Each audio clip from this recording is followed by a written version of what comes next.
Put that white man up on the screen. Put the Jesus that they say is Jesus. There he is.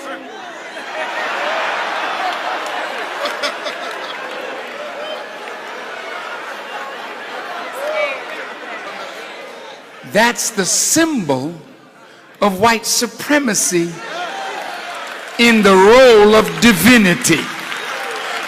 Did you hear what I said? That's why you can't shake your love for the white man because of your love of a false Jesus. Jesus was not a white man. I want you to put up the real Jesus. Put him up on the screen.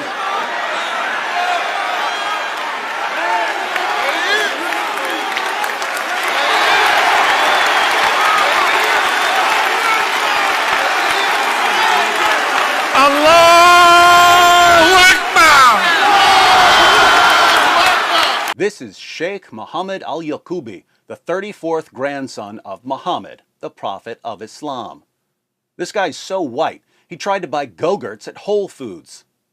And this is exactly what we would expect based on descriptions of Muhammad in Islam's most trusted sources. Sahih al-Bukhari, number 63. Narrated Anas bin Malik.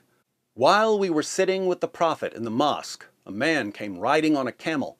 He made his camel kneel down in the mosque, tied its foreleg, and then said, "Who amongst you is Muhammad?"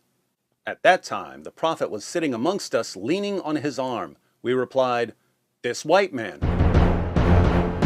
Sahih Muslim, number 6081. It was narrated that Abu Juhayfa said, "I saw the Messenger of Allah with a white complexion." Sahih Muslim, 6071.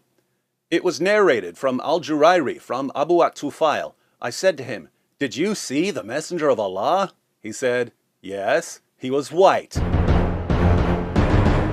The Muslim sources go on and on about Muhammad's epic whiteness, telling us about the whiteness of his shins, and the whiteness of his thigh, and the whiteness of his leg, and the whiteness of his stomach, and the whiteness of his forearms, and the whiteness of his armpits, and the whiteness of his cheeks. Muhammad was a white man's name. He was the whitest prophet in history. Now, how many Muhammads would it take to screw in a light bulb? None. He would just tell one of his more than 36 slaves to do it. Let's read about some of these slaves. Sahih al-Bukhari, number 7263.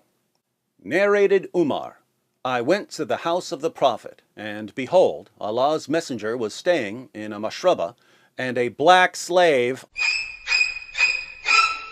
of Allah's messenger was at the top of its stairs. Sahih al-Bukhari, 6161. Narrated Anas bin Malik, Allah's messenger was on a journey and he had a black slave. Sunan an-Nasai, number 4625. It was narrated that Jabir said, a slave came and gave his pledge to the messenger of Allah to emigrate, and the Prophet did not realize that he was a slave. Then his master came looking for him. The Prophet said, "Sell him to me." So he bought him for 2 black slaves. Then he did not accept the pledge of anyone after that until he had asked, "Is he a slave?" So an Arab man walked up to Muhammad and said, "I'd like to join you. Do you accept my pledge?" Muhammad replied, "Yes." But the man turned out to be a slave. So Muhammad had to buy the slave from his master. And what did he buy him with?